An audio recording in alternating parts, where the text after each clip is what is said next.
सभी साथियों को जय हिंद। प्यारे बच्चों, कल सीटेट की जो परीक्षा हुई है उसके सलूशन के लिए बहुत सारे रिक्वायरमेंट कर रहे थे सारे लोग। सभी कोचिंग संस्थानों से बार बार कॉल आ रही थी कि आप जल्दी से जल्दी इसका सलूशन दें। तो कल शाम तक तो पेपर ही हम तक पहुंच पाया। तो आज हम उसका प्रीमियर दिए हैं शाम 7 बजे से। आप सभी लोग इस पेपर को सॉल्व कर लें। सॉल्व करने से पहले कुछ चीज़ हम बता दे रहे हैं।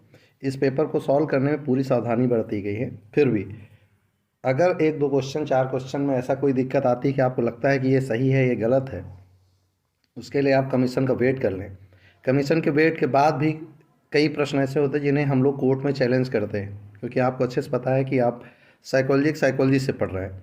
तो इसमें कई क्वेश्चन एक साइकोलॉजिस्ट का अपना व्यू होता है कि ये सही होना चाहिए और साइकोलॉजी कहती है ये सही है। इसको लेकर कोर्ट में चैलेंजेज होते हैं। तो 2-4 सवाल अगर कहीं वेरी करते हैं उसको लेकर बहुत ज़्यादा परेशान होने की आवश्यकता नहीं है। हम उम्मीद करते हैं आपके लगभग सारे सवाल सही निकलेंगे और अपने प्रश्न आप मिला लीजिएगा। हमने इंग्लिश वर्जन को ध्यान में रखकर इसको सॉल्व किया है, इसलिए हो सकता है कहीं 1-2 क्वेश्चन में एरर हो तो उसको संशोधित कर लेंगे जैसे ही कमीशन का आ जाएगा। एनीवे, गलत नहीं होने पाएगा, हम प्रयास करेंगे। चलिए बिना लेट किए सबसे पहले अधिगम के लिए निम्न में से कौन सी धारणा उपयुक्त है। क्वेश्चनर का सेट आगे पीछे हो सकता है, जैसे मिला मैंने वैसे सॉल्व कर दिया है, फिर ये आप ध्यान रखेंगे। तो सबसे पहले सवाल आपसे पूछा गया अधिगम के लिए निम्न में से कौन सी धारणा उपयुक्त है। तो इसमें जो उचित सवाल होना चाहिए वो योग्यता का सुधार होना चाहिए, यानी एबिलिटी टू इम्प्रूवेल, ना कोई अनियंत्रित अटल और फर्क नहीं पड़ता। नकारात्मक चीज़ों को तो लेना ही नहीं था, हम पहले ही आपसे बता चुके हैं। तो इसका आंसर होना चाहिए योग्यता सुधार। ठीक, नेक्स्ट क्वेश्चन था निम्न में से कौन सी परिपाटी विद्यार्थियों में संकल्पनात्मक समझ में बढ़ोतरी करने में सहायक है। तो इसका अभी तक जो सही जवाब मिला है वो प्रतिस्पर्धा स्पर्धाएं, देखिए बारंबार परीक्षाएं, ये भी नहीं हो सकता। क्या पूछ क्या रहा है, संकल्पनात्मक समझ के लिए कॉन्सेप्चुअल, इंग्लिश में देखिए इधर क्या लिखा है, कॉन्सेप्चुअल अंडरस्टैंडिंग के लिए। तो कॉन्सेप्चुअल अंडरस्टैंडिंग के लिए तो पाठ्य पुस्तक केंद्रीय शिक्षा शास्त्र किताबें कभी हो ही नहीं सकती। बारंबार परीक्षाएं, ये भी संभव नहीं है। प्रतिस्पर्धा आधारित स्पर्धाएं और अन्वेषण और संवाद, इन दोनों में से कोई एक ऑप्शन होना चाहिए। जहां तक हमारा मतलब है, हमारा अपना व्यू है, तो इसमें होना चाहिए अन्वेषण और संवाद, यानी कि बच्चों को बात करने को ह्यूरिस्टिक मेथड का ज़्यादा से अधिक अवसर दिए जाने चाहिए। ठीक, अब इसमें सवाल होगा कि सर इसमें प्रतिस्पर्धा आधारित प्रतिस्पर्धाएं भी होनी चाहिए, ये भी हो सकता है, लेकिन ध्यान रखें प्रतिस्पर्धा आधारित प्रतिस्पर्धाएं जो होती हैं वो IQ लेवल केवल 120 से ऊपर के लिए होती हैं और आपकी कक्षा में यही होंगे ये जरूरी नहीं है, इसलिए इसका ए ही हो सकता है। अगला देखिए, बच्चों को सीखने में कठिनाई होती जब विषय वस्तु को बहुरूपों में प्रस्तुत किया गया हो, सूचना अलग अलग टुकड़ों में प्रस्तुत की गई हो, वो आंतरिक रूप से अप्रेरित हो, अधिगम सामाजिक संदर्भ में हो। देखिए इसका सबसे एकदम सीखने में कठिनाई तभी होगी जब टीम टीचिंग होगी। टीम टीचिंग माने बहुत सारे के लोग बहुत चीज़ें एक साथ पढ़ाएं, बच्चा कंफ्यूज हो जाता है मैं क्या करूं। तो इसका होना चाहिए विषय वस्तु को बहुरूपी में प्रस्तुत किया गया हो, तो बच्चे परेशान हो जाते हैं। इसको इंग्लिश में देखिएगा अच्छे समझ पाएंगे। Content is represented through multiple ways. दूसरा देखिए, information is presented in the disconnected chunks, ये देखिए लिखा डिसकनेक्टेड चंक्स, और ये हो ही नहीं सकता। ठीक, तो इसका जवाब होना चाहिए विषय वस्तु को बहुरूपों में प्रस्तुत किया गया हो। अगला देखिए, अधिगम की सर्वोत्तम अवस्था कौन सी होती। तो एक चीज़ अच्छे समझ लीजिए कि इसमें नकारात्मक तो है ही नहीं, उच्च उत्तेजना है ही नहीं, निम्न उत्तेजना है ही नहीं, इसका उनका संतुलित उत्तेजना, कोई भय नहीं, बच्चा निर्विवाद रूप से पढ़ सकता है। अगला देखिएगा, अधिगम का संरचनात्मक विचार यह सुझाव देता है कि ज्ञान की संरचना में, ध्यान रखेंगे चाइल्ड सेंटर्ड एजुकेशन पढ़ रहे हैं तो स्वाभाविक है इसका जवाब होना चाहिए सक्रिय भूमिका निभाते हैं। ठीक, यह था 5 क्वेश्चन, 6वें पे 7वें पे आगे पीछे हो जाए परेशान मत होइएगा। अगला क्वेश्चन है ये देखिए, ये लेवागोस्की का है। लेवागोस्की कहता है कि एक कार्य के दौरान सायना स्वयं से बात कर रही है, पहले ईरा था इन्होंने सायना ले लिया है, स्वयं से बात कर रही है कि वह कार्य किस प्रकार प्रगति कर सकती है। लेवागोस्की के भाषा और चिंतन सोच के बारे में दिए गए विचार के अनुसार इस तरह का व्यक्तिगत वाक्य क्या दर्शाता है। तो आपको पहले पता होना चाहिए लाइबोगोस्की जब इंडिविजुअल बच्चे पे बात करता है तो कहता है स्वलीन, एक वर्ड होता है स्वलीन।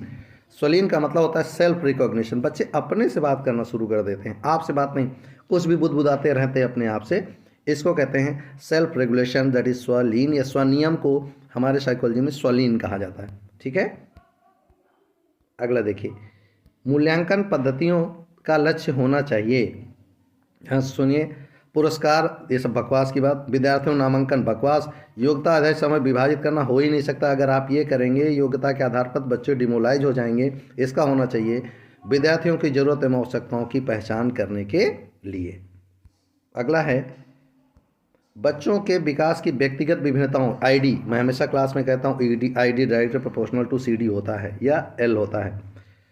तो भिन्नताओं की प्रतिरूपित किया जा सकता, कैसे बच्चों में आईडी विभिन्न, इसका मैंने आप कई बार इसको स्ट्रक्चर ऑफ इंटेलिजेंस में पढ़ाया है। इसका होना चाहिए, कई बार पढ़ा चुके हैं हम, C D directly proportional to C U and directly proportional to environment. तो ये होना चाहिए इन्वायरमेंट, यानी कि आनुवंशिकता एवं पर्यावरण दोनों पर। तो इसका जवाब होगा आनुवंशिकता और पर्यावरण दोनों ही होना चाहिए, है ना। चलिए ये 8 क्वेश्चन, आगे आते हैं। क्वेश्चन आगे पीछे हो जाए, परेशान मत हो। अगला है बच्चों के सामाजिकरण के निम्न में से कौन सा कथन सही है। देखिए एक सीधे सीधे समझ लिए, विद्यालय सामाजिकरण का एक द्वितीय कारक है, परिवार सामाजिकरण का प्राथमिक कारक है। आप अपने नोट्स में देखिए, मैंने स्कूले के बारे में आपको पहले ही लिखा होगा, आप स्टेटमेंट उठा के पढ़ लीजिएगा जो मैंने आपको पढ़ाते समय लिखाया था। प्राथमिक कोशिका फैमिली मानी गई, दूसरी कोशिका को विद्यालय कहा गया, मैंने आपके क्लास में इसको लिखाया है। ठीक, अगला देखिए बहुबुद्धि सिद्धांत, देखिएगा जरा, बहुबुद्धि सिद्धांत जोड़ देता है कि बुद्धिमत्ता में कोई व्यक्तिगत विभिन्नता नहीं होती, बुद्धिलब्ध केवल वस्तुनिष्ठ परीक्षणों द्वारा ही मापी जाती है। एक आयाम में बुद्धिमत्ता अन्य सभी आयाम बुद्धिमत्ता निर्धारित करती है। बुद्धिमत्ता की विभिन्न दशाएं होती हैं, यही सही होना चाहिए। बुद्धिमत्ता बहुत सारी, बुद्धिमत्ता का बहुत सारी दिशाएं होती हैं, कोई एक हो जरूरी नहीं है। शायद जूनियर लेवल का पेपर का आ गया है, उसको सुधार लेंगे ज़रा। हाँ ये जूनियर का था, सॉरी, कोई बात नहीं, वो भी तो आपने परीक्षा दी ही होगी।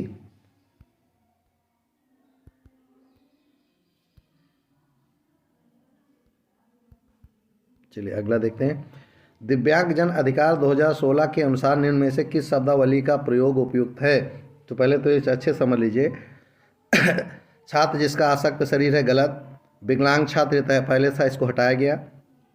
छात्र जिसे स्टूडेंट फिजिकली हैंडीकैप, इसका होना चाहिए। इन्होंने जो दिव्यांग अधिकार अधिनियम 2016 के अनुसार मंदिर छात्र को भी दिव्यांग में शामिल किया गया है। इसमें ऑप्शन में 2 चीज़ करेक्शन करना होगा। सबसे पहले तो ऑप्शन में ये करेक्शन कर लीजिए कि छात्र जिसे दिव्यांगता है ये भी हो सकता है और मंदिर छात्र दोनों हो सकता है, क्योंकि अधिनियम में दोनों चीज़ों को लिखा गया है। अब कमीशन डिसाइड करेगा, फिलहाल हमारा जो अपना व्यू है वो मंदिर छात्र होना चाहिए। अगला है, अगला पियाजे का है। पियाजे ने कहा था किशोरावस्था तक कौन कौन से चरण हम पूरे करते हैं।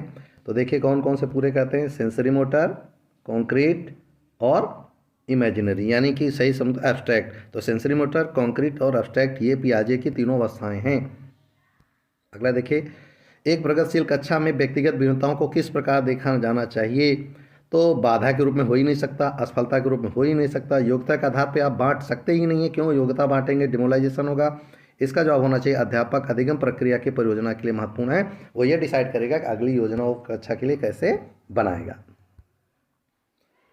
देखिए अगला क्या, एक समावेशी कक्षा में मैंने आपको इंक्लूसिव एजुकेशन दिया था, किस पर जोर देना चाहिए।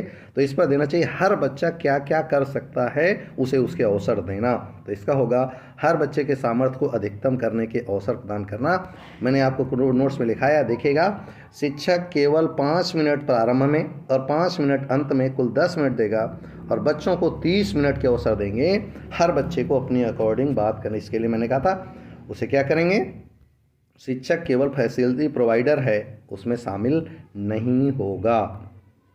अगला देखिए, एक खेल के दौरान चोट लगने पर रोने लगता है। ठीक, यह देखकर उसके पिता ने कहा लड़कियों की तरह व्यवहार न करो, लड़के रोते नहीं हैं। पिता का यह कथन मैंने आपको बहुत अच्छे से पढ़ाया है, लैंगिक रूढ़िवादिता को दर्शाता है। अगला है, एक प्रगतिशील कक्षा में विद्यार्थियों को उनके अकादमिक अंकों के आधार पर नामांकित करना प्रगतिशील कक्षा हो ही नहीं सकता। ज्ञान की, ये देखिए अगला क्या है, ज्ञान की संरचना के लिए प्रचुर मौके प्रदान करने चाहिए। ये जूनियर लेवल प्राइमरी लेवल दोनों का पेपर एक उसमें आ गया है, किसी ने भेजा है, इसको ज़रा देख लीजिएगा। इसको हम दूसरे पे लेकर आते हैं, फिलहाल अभी प्राइमरी वाला हम लोग देखते हैं। ये है, देखिए, विकास के संबंध में कौन सा कथन सही है? विकास की दर सांस्कृतिक सभी के लिए समान होती नहीं, हर विकास की दर हर संस्कृति की अलग होती।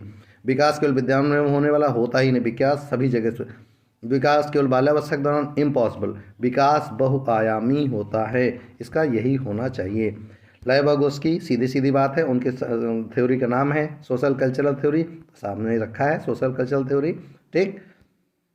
जीन पियाजे के संज्ञानात्मक विकास के सिद्धांत में संज्ञानात्मक संरचनाओं को किस रूप में दिखाया गया है? तो स्कीमा के रूप में दिखाया गया है। स्कीमा क्या है, क्लास में मैंने खूब अच्छे से इसको पढ़ाया है आपको। अगला देखिए, जीन पियाजे के संज्ञानात्मक विकास के सिद्धांत में पूर्व संक्रियात्मक अवस्था में विकास का मुख्य गुण होता है। तो देखिए, उनकी चाहे पूर्व संक्रियात्मक कह रहे हैं, यानी कि अभी कुछ बना नहीं है, पहले की बात कर रहे हैं, जहाँ बनेगा फिर अमूर्त पे जाएंगे। तो अभी जो कुछ बना ही नहीं है, तो उसमें स्वाभाविक है वो अभी केवल विचार करेगा, आइडिया के बारे में बात करेगा और बात करेगा सेंट्रलाइजेशन। सेंट्रलाइजेशन क्या है जरा देखिएगा, मैंने पियाजे में जो क्लास किए हैं लोग वो जानते हैं। सेंट्रलाइजेशन माने वो कई पात्र रखता है और वो ये नहीं जान पाता कि इनमें क्या अंतर है, केवल सोचता है अगर एक बर्तन ऐसे हो इसमें दूध भरा हो और एक बर्तन ऐसे हो इसमें दूध भरा हो, तो वो ये नहीं समझ पाता कि दोनों में दूध की मात्रा समान है, पात्र भिन्न भिन्न है। That is the sensory motor. ये है pre operational stage, that is विचार सोच में केंद्रीकरण, ठीक। अगला देखिए, अगला है, एक अध्यापिका को दिए गए किसी कार्यकलाप में छात्रों के विभिन्न त्रुटियों का विश्लेषण करना चाहिए, बिल्कुल करना चाहिए, ताकि उसे पता चल सके कि उसको कैसे आगे सुधार करना है। तो इसका होना चाहिए, त्रुटियों की समझ अध्यापन अधिगम प्रक्रिया के लिए अर्थपूर्ण होती है, यानी अर्थपूर्ण हो, meaningless. Understanding of error are meaningful in the teaching learning process. गलतियों को स्वीकार करना चाहिए। चुनौती और अवसर, इसमें एक ऑप्शन आएगा नीचे, ठीक। अगला देखिए, अगला, अधिगम की प्रेरणा को किस प्रकार कायम रखा जाता है? भैया, अधिगम की प्रेरणा हमेशा कायम तभी होगी जब किसी को अपना गोल सेटिंग होगा। गोल सेटिंग, जब आपके लक्ष्य निर्धारित होते हैं, आप स्वयं और प्रेरित रहेंगे। ऑप्शन देखिए कहीं होगा, देखिए ऑप्शन ये है, प्रवणता अभिमुखी लक्ष्यों पर जोर देकर, ठीक। आगे देखेंगे, किताबों में सब जगह ये गलत मिल रहा है। देखिए, सेम जो होती है ये 100% का शर्मिंदगी, जैसे कहते हैं बच्चे को आप कह दें तुम बेवकूफ़ हो, तुम नालायक हो, तुम गधे हो, ऐसे इंटरप्रिटेट जो करते हैं लोग, सही शब्दों में संज्ञान का नकारात्मक प्रभाव पड़ता है। बिल्कुल 100, शर्मिंदगी बहुत ही बुरा होता है। बच्चे को आप कभी सेम मत कहें कि तुम शर्म आनी चाहिए, तुमको कुछ नहीं आता, गलत। संज्ञान पर नकारात्मक प्रभाव पड़ता है, बिल्कुल सही, यही जवाब होना चाहिए। निम्न में से अध्यापन अधिगम का सबसे प्रभावशाली माध्यम कौन सा है? तो इसको अच्छे समझ लीजिए। अनुकरण और नकल ये कोई ज़रूरी नहीं है।